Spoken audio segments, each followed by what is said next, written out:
Hello, my friends. It's Mrs. McDuff, and I am here today with the next two chapters of The Missing Mummy by Ron Roy, of course, part of the A to Z mystery series. So, potatoes. Josh smelled French fries. Let's see if that's significant. Chapter 7. Dink shaped a tail for his dinosaur. All I smelled was dust from the bomb. How could you smell French fries? Josh was making a row of teeth for his Tyrannosaurus. Because I have an amazing sense of smell, he said. I'm afraid we've run out of time, Dr. Tweed said. You may take extra clay and finish your sculptures at home. He handed out cardboard boxes for carrying the clay dinosaurs. Thank you all for coming, Dr. Tweed said as everyone got up to go. Tomorrow is Wet Wednesday. I will be away, but one of my colleagues will be here in my place. Be sure to wear shorts and old sneakers and bring permission slips from your parents. A few minutes later, Dink, Josh, and Ruth Rose stood in front of the museum holding their boxes. What time does our bus come? Josh asked. They run every half hour, Ruth Rose said, glancing across the street at the bank clock. It's 3:30 now. We must have just missed one. Josh grinned. Good, we have time to get a snack. Dink rolled his eyes. Josh, my folks are still freaked out about the bomb. I promised I'd get right home after the museum today. Let's just go and wait in the shade. They walked around to the little pond and sat up on a bench. Immediately, the goldfish came up for handouts. Suddenly, Josh stood up and stuck his nose in the air. I smell it again, he said. He swiveled his head like a periscope looking for enemy ships. There, he said, pointing back along a park path toward Main Street. A small restaurant stood next to the bank. A sign in the window said, Aunt Frida's Fabulous Fries. Forget your stomach, Josh, Dink said. The next bus will be here soon. Josh slumped back on the bench. I'm being falsely accused, he said. All I'm trying to do is figure out what happened to that gold. Okay, Dink said, so tell us. Okay, Josh said. I smelled French fries last night. They sell French fries across the street, so maybe the robbers work there. Maybe that's where they took the gold. I saw those crooks dragging the gold, Dink said. There's no way they carried it all the way to that restaurant. Ruth Rose looked at Dink. Still, Josh might be right about the thieves working there, she said. Maybe we should go over and check it out. But our bus... Come on, Dinkus, Josh said, standing up. We'll catch the next one. Okay, but I still think it's just a trick, Dink said. You'll do anything for a plate of fries. The kids carried their boxes through the park, across Main Street, and into the restaurant. They sat in a booth by the window.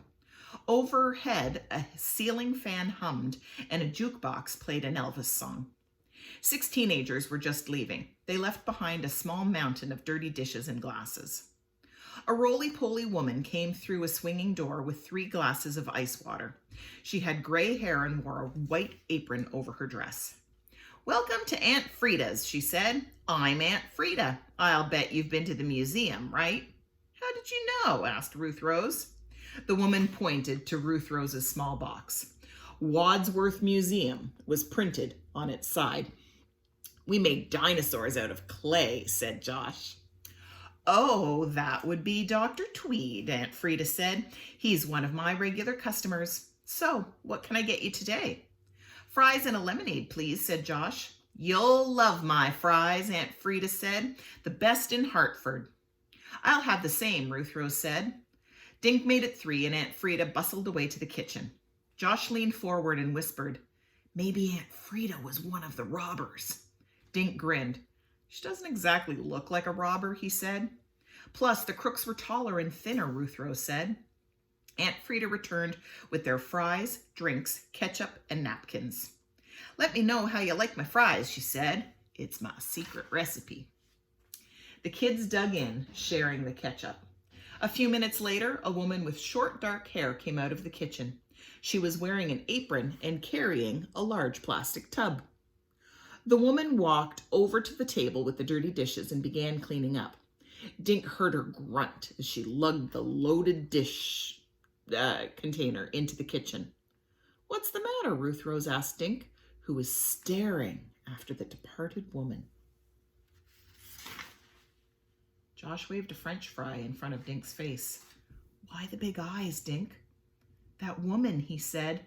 "The way she was lugging that pile of dishes. She reminded me of one of the robbers last night."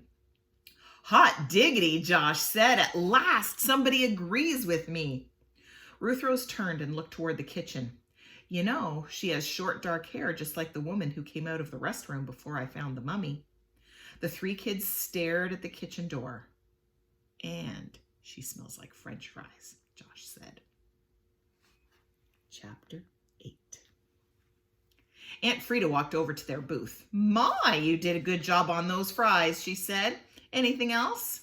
"No, Dink started to say. "Yes," Ruth Rose interrupted. "Could you show us how you make your fabulous fries? Donald here is really interested in cooking." "I am?" thought Dink. Aunt Frida beamed at Dink. "Of course, dearie. Come on back to the kitchen," she said. Ruth Rose nudged Dink, and they all followed Aunt Frida. On the other side of the swinging door, the smell of frying potatoes hung heavy in the air. A row of wall shelves held pots and pans, cooking spices, cookbooks, and a bunch of bottles and jars. Against one wall stood a pile of crates bulging with raw potatoes. The woman with short dark hair was standing at a counter slicing potatoes. She was wearing earphones and didn't seem to notice the kids. Dink stared at the woman. As she stooped over a pile of potatoes, Dink imagined her stooped over a case of Egyptian gold. Aunt Frida interrupted his thoughts. "Come over here," she said, leading the kids to a deep fry machine. She lowered her voice. "Here's my secret. I put a little garlic and vinegar right in the olive oil," she said, then winked. "Promise you won't tell?" Dink nodded. "Promise," he said. "Boy, cooking potatoes is really interesting." From the corner of his eye, Dink saw Josh scoop something off the kitchen floor and shove it into his pocket. Then Ruth Rose poked Dink. She pointed her chin at a coat rack by the back door. A black jacket hung from one of the pegs. On the floor sat a black gym bag. "Anything else you want to know?" Aunt Frida asked. "No, thanks," Ruth Rose said, smiling. "We've seen everything we need." The kids left the kitchen with Aunt Frida following them. They paid for their food and started for the door. Suddenly, Aunt Frida put her hand on Dink's arm. "Wait," she said, digging into the pocket of her apron. "Put out your hands." The kids obeyed, and she dropped a candy into each palm. "Have a nice day," Aunt Frida said, then opened the door for them. The kids popped the candies into their mouths as they hurried back to their bus stop. "Did you see that jacket?" Ruth Rose said. "If that woman put it on over her apron, the white edge would show. Is that what you saw last night, Dink?" "It could be," Dink said, "and that gym bag looked like the ones the robbers were carrying." Josh shook his head. "You guys are such amateurs," he said. "The jacket could belong to anyone, and there are 1,000,000 black gym bags in Hartford." He reached into his pocket. "But I found a real clue." He held out a smooth pebble the size of an M&M. "What's that?" Dink asked. Come on, I'll show you." Josh headed for the museum steps. Dink and Ruth Rose followed Josh through the lobby. In front of the tomb, they found a sign announcing that the mummy exhibit was closed. Behind the sign, the sliding door was shut. Josh walked over to the wall and pressed the stone. With a rumble, the wall slid open. Josh leaned inside and scooped up a handful of the gravel off the floor. Then he closed the door again. "See, they're the same," Josh said, holding up the gravel and the pebble he'd found at Aunt Frida's. "I don't get it," Dink said. "I found this pebble on the floor in Aunt Frida's kitchen," Josh explained. "It matches the pebbles in the tomb. The only way it could have gotten from the tomb floor to Aunt Frida's floor was on the bottom of one of the crook's shoes." "Okay," Ruth Rose said, "but that still doesn't tell us where the gold is. Or who the second crook is," Dink added. "Maybe not," Josh said, "but something in that restaurant smells." That's the end of our chapter. Tomorrow, we'll wrap it up and find out the mystery of the missing mummy. Have a great day.